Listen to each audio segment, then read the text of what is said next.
లోకం ఒక మాయని తెలుసుకున్నాను. ఏది నా సొంతం కాదనుకున్నాను. తప్పిపోయిన కుమారుని నేనైతే నా కొరకై నిరీక్షించే తండ్రి నా యేసు.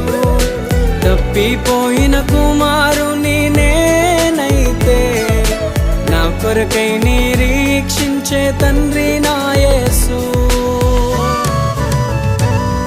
ఈ లోకమంతా నేను వెతకినా నాకు లేదయ్యా ఎక్కడా ఆనందం. నీ సన్నిధిలో ఒక్క క్షణం